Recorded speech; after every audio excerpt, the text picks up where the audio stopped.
마지막 편이 되겠습니다. 1절로 6절까지인데요. 총 결론이죠. 150편 10편 전체의 결론이라고 할 수가 있겠습니다. 아마 10편 150편 전체를 편집하고 난 뒤에 이렇게 마무리하는 시를 별도로 지었지 않았나 하는 생각이 듭니다. 아무튼 내용은 이렇습니다.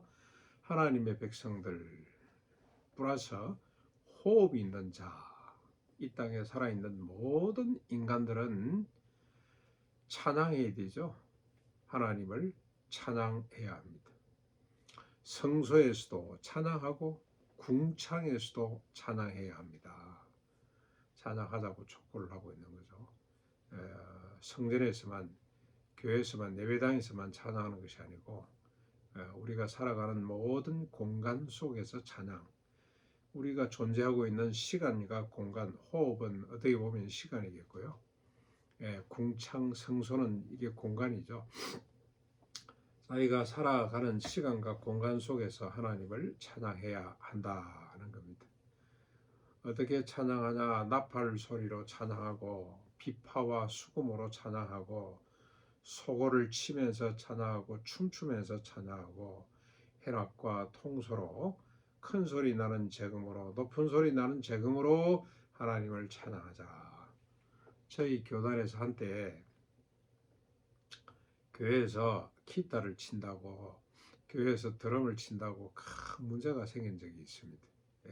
점잖은 목사님들이 어떻게 하나님을 찬양하면서 이렇게 경망스럽게 찬양할 수 있냐. 그분들은 이제 시편을 어떻게 읽었을까요? 소고치고 해낙과 퉁소로 찬양하고 춤추고 찬양하고 큰 소리로 하나님을 찬양하거라고 한 이 말씀을 어떻게 읽었는지 잘 모르겠습니다. 아무튼 뭐 행식이 중요하겠습니까? 하나님을 찬양하는 것, 이건 인간이 이 땅 위에 살아있는 순간만큼은 마땅히 해야 할 일입니다. 이거보다 더 중요한 일은 없습니다. 근데 하나님을 찬양해야 될 용이 이유가 뭡니까? 능하신 행동 때문에 능력이죠. 하나님의 능력. 지극히 위대하심, 광대하심, 풍성하심, 그런 뜻입니다. 지극히 풍성하신 하나님을 찬양하지 않을 수가 없다.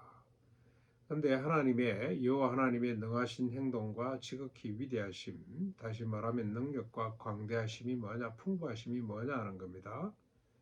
뭐 그냥 그래서 궁창에서도 찬양해라고 한 이유가 천지 만물을 창조하고 운행하시고 시간과 공간의 주인이 되시고 특별히 그 중에 인간을 자랑하셔서 구원해 주시는 하나님 플러스 알파.